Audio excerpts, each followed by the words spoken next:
Hello and welcome to my channel, I Went to Lose Gaming. Lately, I've seen a lot of drama surrounding the upcoming character, Yoimiya. Tons of people have been calling her the worst 5-star DPS character in the game. Here's my take on the Yoimiya situation, and also 5 things to consider for her upcoming release.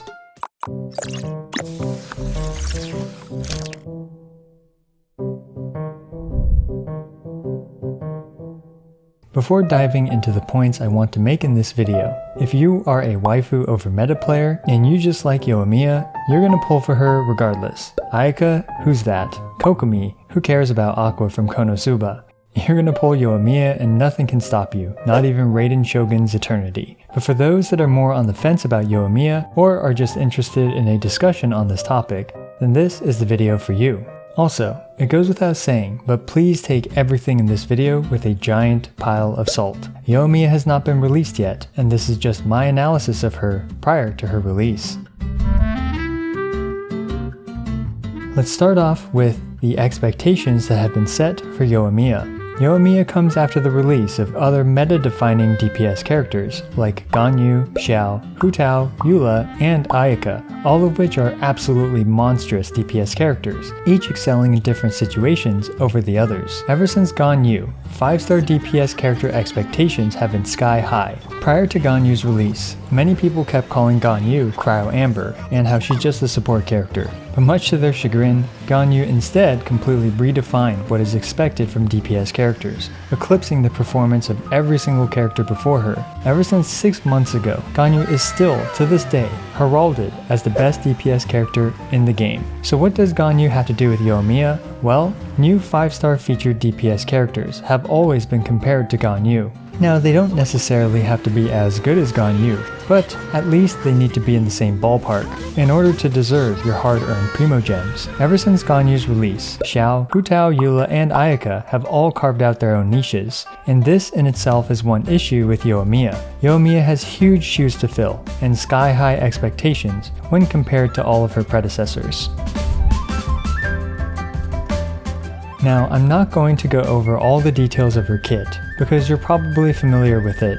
But to summarize, Yoimiya's role is that of an on-field normal attack single-target pyro DPS character during her elemental skills infusion window, with an on-field area of effect intermittently ticking elemental burst. Knowing her role as mainly an OFNASTPDCDHESIWWAOFAOEITEB character, or pyro DPS character for short, there's a lot of stuff to consider. Recently, the meta has shifted away from pyro DPS characters. In the past, there were a lot of cryo floors, cryo slimes, cryo monsters in both sides of the abyss. Nowadays, there are much fewer of these monsters, with only the first half of floor 11, where a pyro DPS is highly recommended. Given that in today's meta, we only need one pyro DPS character for the current abyss, and considering everyone got Xiangling for free, Yoimiya's role as a pyro DPS character is not as crucial as it would have been in prior patches. And by now, many of you probably have Diluc, Klee, or Hu Tao. And while Yoimiya does have her advantages when compared to them, at least for the foreseeable future, you're not going to need multiple pyro DPS characters like you did in the past. Yoimiya shares a lot of features with Hu Tao, both being 5-star featured DPS pyro characters with an infusion window and downtime. They are both single target focused with their auto attacks and have lingering pyro damage, Blood Blossoms for Hu Tao, and Yoimiya's Burst for Yoimiya. Let's start with some positivity and talk about Yoimiya's advantages over Hu Tao. First and foremost, I think the biggest advantage Yoimiya has is that she works flawlessly with Bennett. Bennett is overpowered, and while Hu Tao can use Bennett for some speedrunning or nuking combinations, Bennett is generally not recommended since he will almost always heal Hu Tao over 50% HP. Yoimiya, on the other hand, can mostly make full use of Bennett's kit.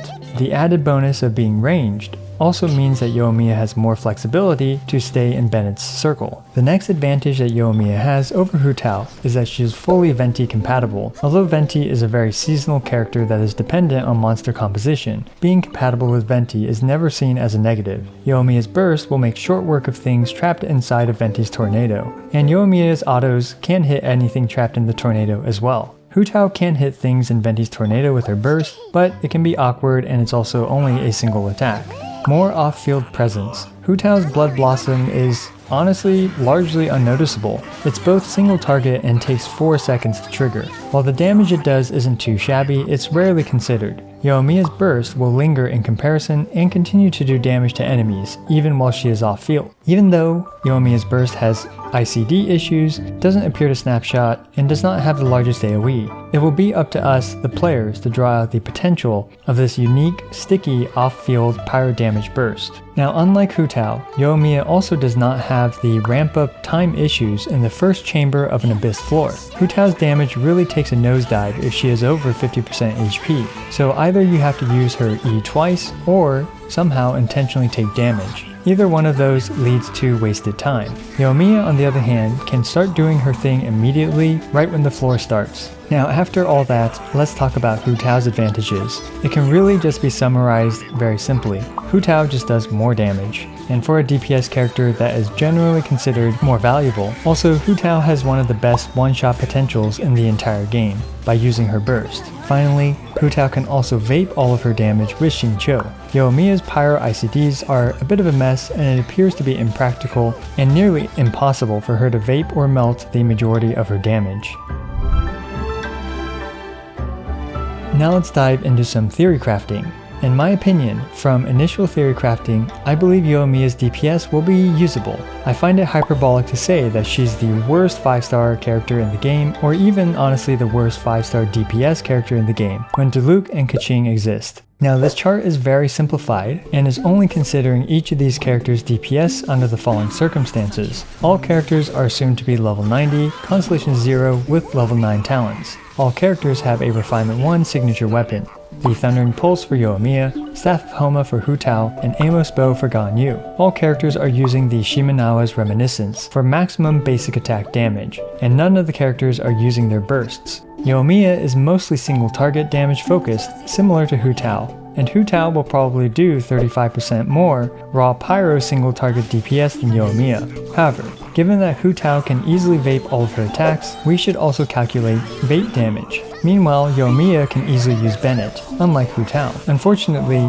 this gap widens with Hu Tao now doing 63.5% more DPS than Yoimiya once we factor in a single teammate for each of these characters. That also doesn't include Xingqiu's own damage as well, for Hu Tao. Now, a character doing the anticipated damage of around 2/3 the damage of Hu Tao is still a very good character and perfectly usable, but unfortunately, that character is unlikely to define the meta like Hu Tao did. Nonetheless, while the current Yoimiya is probably not going to break current DPS records like many of the previous featured 5-star DPS characters did, Yoimiya's numbers still look perfectly functional. Next, I want to talk about the upcoming banners. miHoYo gave us official teasers that Baal, Kokomi, Sarah, and Aloy are coming, based on their previous teasers for Ayaka and Yoimiya, and how they came the following patch. We can assume that the Raiden Shogun, one of the 7 Archons, is coming in the next patch. But keep in mind that this is not officially confirmed yet. For all we know, we could get a Chi-Chi banner or something. Anyway, we have all seen the extreme effect both Venti and Zhongli, fellow Archons, have had on the Genshin Impact meta. Knowing that Baal is on the horizon, and being after Ayaka, this created a Yoimiya sandwich where the bread is viewed as the best part. On top of that, Yoimiya's banner itself is very meh. While Sayu being on her banner is amazing, Xinyan and Diona are comparatively unpopular, or their constellations aren't as impactful, respectively.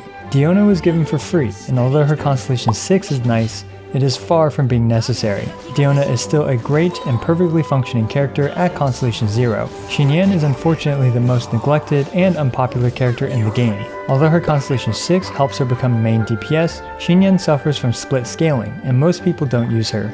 On top of the character banner not looking so great outside of Yoimiya and Sayu, the weapon banner pretty much only contains her signature weapon, the Thundering Pulse. Extremely unfortunately is that the other 5-star weapon on this banner is the Skyward Blade. The Skyward Blade is not the best in slot option for any character in the game. Additionally, the 4-star weapons do not include the Rust. so if you don't end up pulling the Thundering Pulse, there is no good 4-star option for Yoimiya on this weapon banner. While the Sacrificial Sword and Sacrificial Fragments are the best 4-star weapons on this banner, and are good options for Xingqiu and Sucrose accordingly, they are generally not worth pulling specifically for. This was a missed opportunity for players to have a backup plan of pulling the Rust Bow for Yoimiya. So given that not only Baal, Kokomi, and Sarah potentially coming shortly after Yoimiya, Yoimiya's own banner and weapon banner aren't looking so great. Barring Sayu, there's little incentive to pull for Yoimiya outside of Yoimiya herself. Let me know what you guys think about this Yoimiya sandwich between the most anticipated waifu Ayaka and the extremely popular upcoming Archon, Baal.